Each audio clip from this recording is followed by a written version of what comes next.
계단 끝의 연기에 그을린 작은 문이 열려 있었다.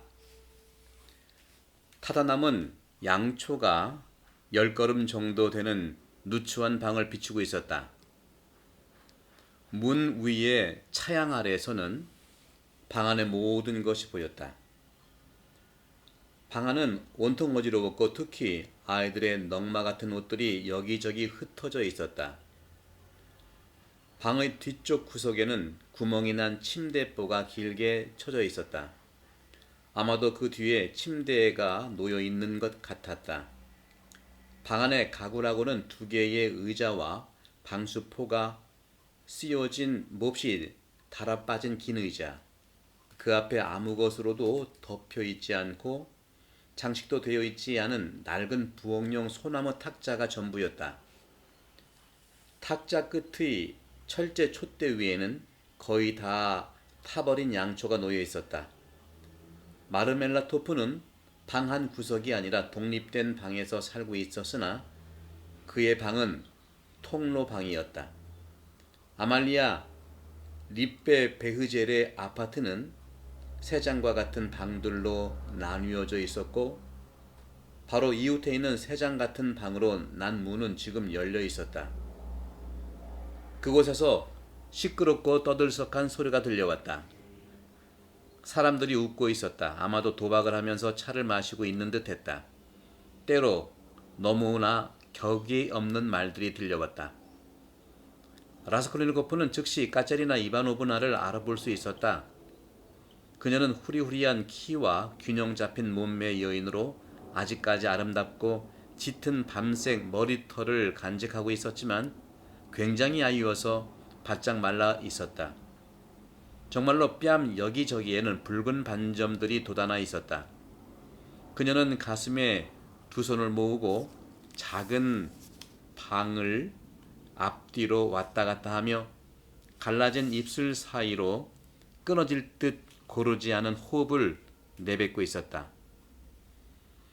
그녀의 눈은 열에 들뜬 듯이 빛나고 있었으나 눈동자만큼은 날카롭고 요동이 없었다. 다 타가는 양초의 마지막 빛이 그녀의 얼굴 위에서 흔들렸고 그 빛 아래로 폐병 환자의 상길의 얼굴은 더욱 병적인 인상을 불러일으켰다. 라스콜니코프가 보기에 그녀는 30살가량으로 보였는데 정말로 마르멜라토프의 배필로는 과분한 여자였다. 그녀는 누군가가 들어오는 기척을 듣지 못했고 그들을 알아보지도 못했다. 그녀는 마비된 듯 보지도 듣지도 못했다. 방 안은 후텁지근했지만 그녀는 창문도 열어놓지 않았다. 계단에서는 악취가 났는데도 계단으로 난 문은 열려 있었다. 안쪽 방에서 열린 문틈 사이로 담배 연기가 계속 흘러 들어오는 바람에 그녀는 기침을 하면서도 그 문을 닫지 않았다. 6살가량의 제일 나이가 어린 딸은 마루에 쪼그리고 앉아 머리를 의자에 박고 잠을 자고 있었다. 그 아이보다 1살 정도 나이가 많은 소녀는 구석에서 온몸을 떨며 울고 있었다. 아마도 이제 막 매를 맞은 모양이었다. 10살가량 된 키가 크고 성냥개비처럼 가냘픈 맏딸은 여기저기 구멍이 난 엷은 셔츠 하나만 걸치고 벗겨진 어깨에 오래된 엷은 드라데담 외투를 두르고 있었는데 외투의 길이가 무릎에도 오지 않은 것으로 보아 아마도 2년 전쯤에 만들어 주었던 옷인 모양이었다. 소녀는 구석의 소년 곁에 길고 성냥개비처럼 가냘픈 팔로 그의 어깨를 안고 소년을 위로하고 있었던 것 같았다. 그녀는 무슨 말인가를 속삭이며 그가 어떻게 해서 흐느껴 울지 않도록 모든 방법을 동원해 소년을 자제시키고 있었다. 동시에 그녀는 두려움에 떨며 얼굴이 바싹 마른 데다 놀라서 더 커 보이는 크디큰 검은 눈망울로 엄마를 주시하고 있었다. 마르멜라토프는 방 안에 들어가지 않은 채 문지방에 무릎을 꿇고 앉아 라스콜니코프를 앞으로 떠밀었다. 여자는 낯선 사람을 보고 흐트러진 모습으로 그의 앞에 멈추어 섰다가 순간 정신을 차리고 이 사람이 왜 여기로 들어왔는지를 생각해 보는 것 같았다. 그러나 곧 자기 방이 통로 방이므로 그가 다른 방으로 가기 위해서 들어온 것이라고 생각했는지 그에게 더 이상 관심을 기울이지 않고 문을 닫기 위해 차양이 있는 문 쪽으로 다가갔다. 그러다가 문지방에 무릎을 꿇고 앉은 남편을 발견하고는 갑자기 비명을 질렀다. 아! 그녀는 경악해서 소리 지르기 시작했다. 돌아왔구나. 도둑놈, 악당. 돈은 어디 있어? 내 주머니에 뭐가 있는지 내놔봐. 옷도 그 옷이 아니네. 내 옷은 어디 있어? 돈은 어디 있어? 말을 해. 그녀는 돈을 찾기 위해 달려들었다. 마르멜라토프는 그녀가 주머니를 뒤지기에 편하도록 이내 순순히 양팔을 벌렸다. 돈은 단 1꼬베이카도 없었다. 돈은 어디 있어? 그녀는 외쳤다. 오 주여, 정녕 그가 다 마셔버린 겁니까? 괴짝 안에 11루블이 지폐로 남아있었는데. 그러고는 갑자기 발악을 하면서 그녀는 그의 머리털을 잡아 방으로 끌어당겼다. 마르멜라토프는 온순하게 무릎을 꿇고 그녀의 뒤를 따라 기어가면서 자진해서 그녀의 수고를 덜어주었다. 이것은 저에게 기쁨입니다. 이건 고통이 아니라 기쁨입니다, 선생. 그는 머리채가 잡혀 흔들리고 머리가 마루 위에 박히면서도 이렇게 외쳤다. 마루 위에서 자고 있던 아이는 깨어나 울기 시작했다. 구석에 있던 소녀는 견디다 못해 부들부들 떨면서 소리를 지르기 시작했고 너무 놀라서 거의 기절할 듯이 누나에게 매달렸다. 누나는 막 꿈에서 깨어난 듯이 나무처럼 몸을 바들바들 떨었다. 다 마셔버렸어. 전부 다 마셔버렸어. 불쌍한 여인은 절망적인 목소리로 외쳤다. 옷도 그 옷이 아니야. 배고픈 아이들이 있는데 배고픈 아이들. 손을 쥐어뜯으면서 그녀는 아이들을 가리켰다. 오, 이 끔찍한 인생아. 당신은 부끄럽지도 않아? 그녀는 갑자기 라스콜니코프에게 달려들었다. 술집에서 오는 거지? 너도 이 사람과 마셨지? 너도 이 사람하고 마셨지? 나가! 청년은 아무 말도 하지 않고 서둘러 나오려 했다. 그런데 안쪽 문이 활쩍 열리면서 그 방에서 몇몇의 호기심 많은 사람들이 이쪽을 내다보고 있었다. 담배와 파이프를 물고 둥근 모자를 쓴 채 뻔뻔스럽게 웃고 있는 얼굴들이 고개를 길게 빼고 있었다. 잠옷을 입고 가슴을 활짝 열어젖힌 사람, 보기도 민망할 정도의 여름옷을 입고 있는 사람, 주머니에 손을 찌르고 있는 사람들의 모습이 보였다. 마르멜라토프가 머리채를 잡혀 끌려다니면서도 이건 그에게 기쁨이라고 외칠 때 그들은 특히 재미있어 하며 웃어댔다. 그들은 방으로 들어오기까지 했다. 마침내 악을 쓰는 소리가 들리더니 아말리아 리베 베으젤 여사가 군중속을 헤치고 앞으로 나와 나름대로 질서를 잡으려 했다. 그녀는 내일 당장 집을 비우라는 수백 번째의 욕설 섞인 명령으로 불쌍한 여인을 놀라게 했다. 나오면서 라스콜니코프는 주머니에 손을 넣어 선술집에서 거슬러 받은 1루블에서 남은 동전들을 있는 대로 긁어 모아 눈에 띄지 않게 창틀에 놓아두었다. 그러나 계단까지 왔을 때는 생각이 달라져서 돈을 찾으러 되돌아갈까 망설였다. 내가 무슨 어리석은 짓을 한 거야? 그는 생각했다. 그 집 사람들에게는 소냐가 있지 않은가? 나한테도 필요한 돈인데. 그러나 다시 돌아간다는 것은 불가능하고 가도 돈을 다시 가져오지 못할 것이라는 판단이 들자 손을 한번 휘젓고는 자기 집으로 발걸음을 돌렸다. 소냐에게는 입술 연지도 필요하겠지. 이런 생각을 하며 거리를 걷고 있는 그의 입술에는 표독스러운 미소가 떠올랐다. 청결하려면 돈이 필요하지. 그리고 소냐도 오늘로 파산할지 몰라. 왜냐하면 고급 모피 사냥이나 노다지를 캐는 것과 마찬가지로 그것도 모험이니까.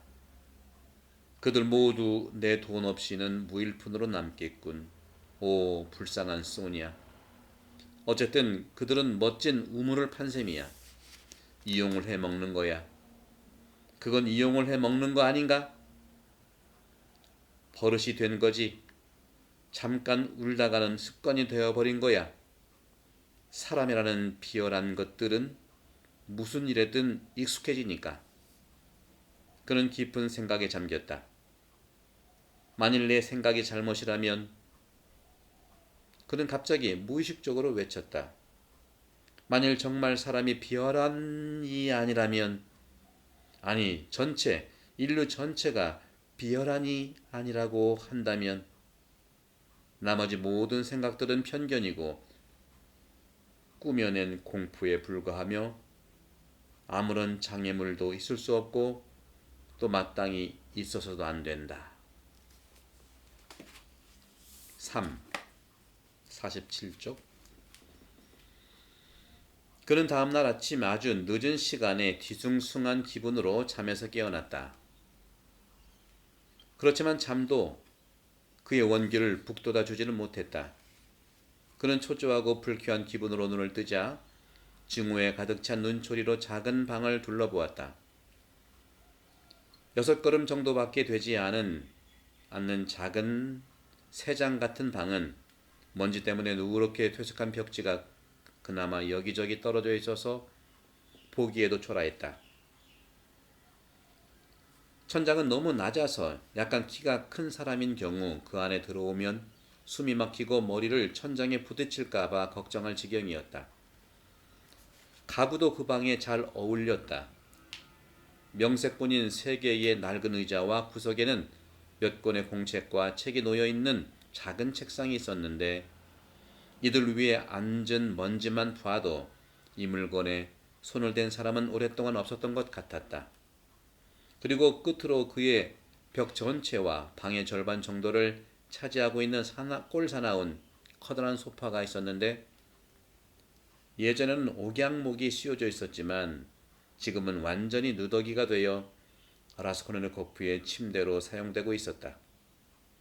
그는 곧잘 이 위에서 옷도 벗지 않고 침대보도 깔지 않은 채 낡고 오래된 학생 외투를 덮고 잠을 잤다.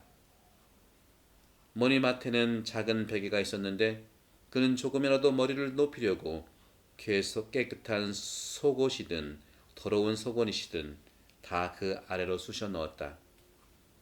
소파 앞에는 작은 탁자 하나가 놓여 있었다. 이보다 더 게으르고 불결한 생활을 하기란 힘들 정도였다. 하지만 현재 라스콜니코프의 정신 상태로 봐서는 이게 오히려 유쾌할 지경이었다. 그는 거북이가 자기 껍질 속으로 몸을 움츠리듯이 단호하게 모든 사람들을 피하고 있었으므로 그의 시중을 들어주고 방을 치워주려고 가끔 들어오는 하녀의 얼굴을 보고도 짜증을 내면서 불안해했다. 지나치게 무언가에 집착하고 있는 편집증 환자가 때로는 이렇기 마련이었다. 집주인은 벌써 2주 동안이나 그에게 음식을 가져다 주지 않았다.